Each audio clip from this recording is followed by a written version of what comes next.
Hey guys, my name is Kai and I'm a ex-provisional, now fully registered pharmacist here in the UK. This video goes out to all the pre-reggies who will be sitting their assessments in summer 2021 or later on in autumn. The primary purpose of this video is to address two aspects of your journey, which include the exam and the provisional register. And it's basically just to give you some advice, what to expect, my personal experiences with Pearson Vue, and any kind of tips and hints I have for both the exam itself and also being a day one pharmacist.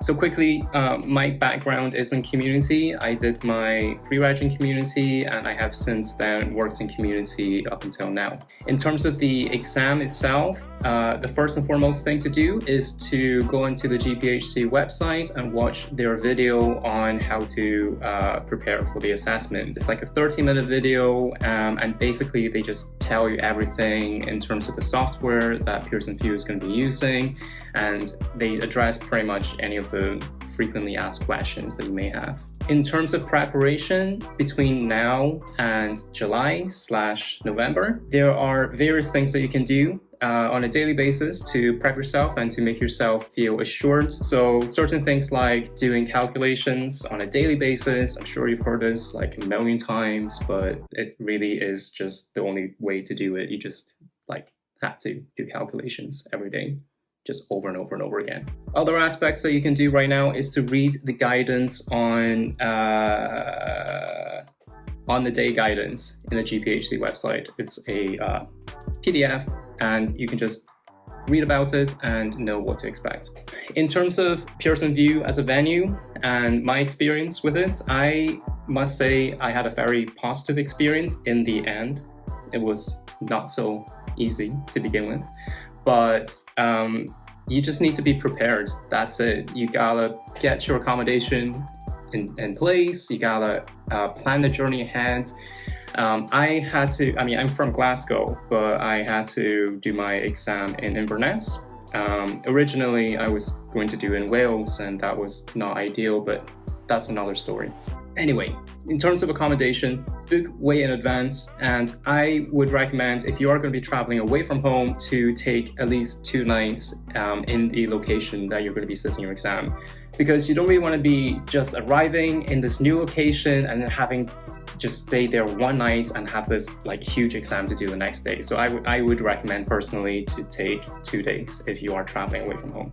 In terms of the on-the-day experience, I actually had a very smooth experience. I did this in Inverness, and there was only 4 other candidates, so 5 including myself, that was sitting the exam. The invigilators were fine, they were firm but fair. They would ask if you have any questions, and I'll just move on to the tips that I have on the day for you guys. So on the day, you need to make sure you bring your own calculator.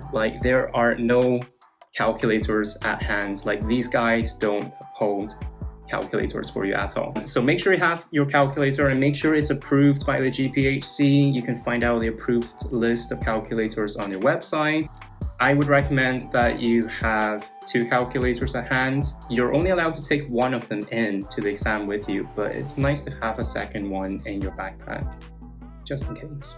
In terms of prepping yourself for going into the exam room, you will need to remove all wristwatches and empty your pockets. Your phone must be switched off and you need to show them that it's off and it's in a locker, and you basically just have your locker key, and that's it. You have no stationery, you have no pens. You could take a water bottle, but that is left outside of the exam room, and the GPhC has guidance on how you kind of go about that. The invigilator would walk you into the room. They would do ID checks. I think there was 2 ID checks when I did mine, and they will sit you down, get you logged on, and once everybody's settled, they will just tell you to begin. In terms of the actual formats of the exam itself, you can look at example questions on the GPhC website.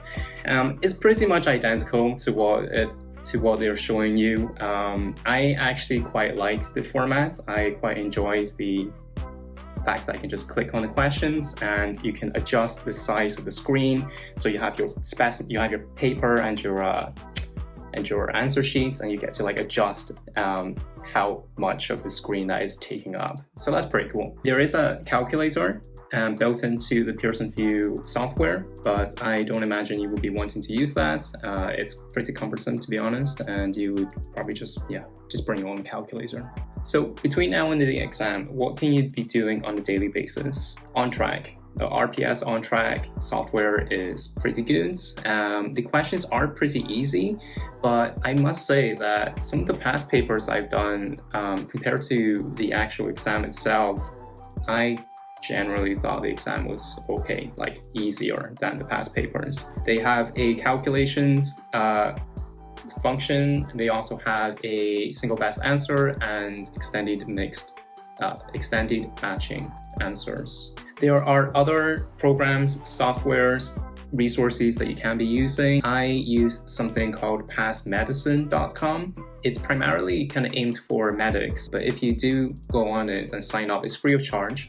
There is a great bank of questions which would help address any knowledge gaps which you may still have at this stage. And basically it's just high yielding questions that they just continuously ask you, you get scored on it, and you can just go back and repeat those questions. Other great resources that you can use include the Nadia Bukhari books, which I actually have the physical copies here. These are amazing. I actually really like these books, and some of the questions are, I don't reckon you'll get them in the exam, but they are very in-depth and they always come with explanations in the end. Now, if you are a RPS member, which you should all be, because it's free, I think, for you guys, you can actually access the RPSE library, and they would have like electronic copies of these books, and you can just basically work off the questions, and it's great. In terms of the clinical stuff, you should all by this point have read the BNF treatment summaries. I would recommend going through that. Make sure you understand what they mean in the summaries, the certain drugs, like the kind of main drug classes and major interactions. You guys would know what you're doing with that. But yes, summarizing your BNF summaries and just reading that and just letting that soak into your brain just every day. There are other apps that I use during my pre-reg, such as Brainscape and Anki. These are basically flashcard apps, and they really helped hammer in some really difficult concepts that didn't really stick well, but they're great for understanding or memorizing specific bits of information. I started off with Anki, and I do love Anki, but Brainscape actually has a much friendlier user interface, so I ended up sticking with them and using them throughout my pre-reg instead. Other things you can do is to ask questions in your WhatsApp groups. Don't be shy. Honestly, if you don't understand something or if you're unsure about something, the chances are somebody else is in the same situation as you are. So just ask away and use your group.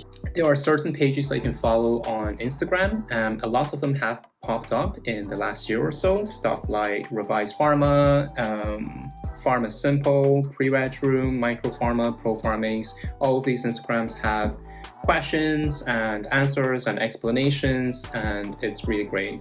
I'm actually starting up my own Instagram called Kaizen Pharma. I will link that down below, and I'm gonna just try and give you guys some resources as well to help you to help supplement your learning. Advice on calculations: past papers. Just do past papers over and over and over again. Not the same questions, of course.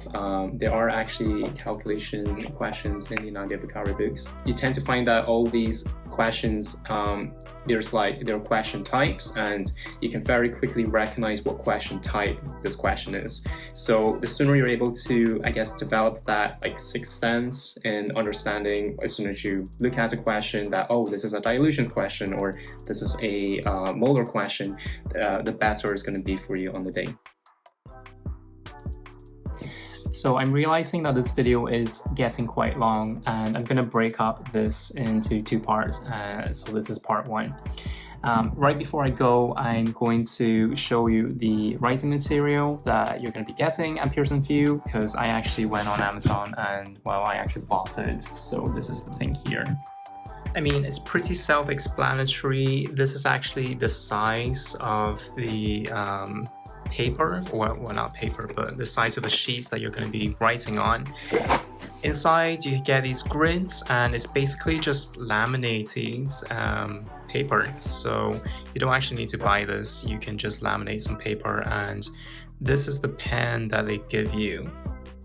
It's a non-permanent marker. You can basically write down your calculations, your numbers. Yeah, like that. This is like well, it kind of does smudge, but if you can see that it's kind of like you kind of need to like apply some force before you smudge it. So that's just something to take into consideration. So yeah, I mean, if you kind of just like go over it with your hands, you could smudge it, so just kind of keep that in mind. And that's pretty much all I have for you guys. So if you did find this video to be useful in any way, please like, subscribe. I'm gonna try and make some more videos around the topic of pharmacy in general. If you have any questions, leave it in the comments below. You guys know how this works.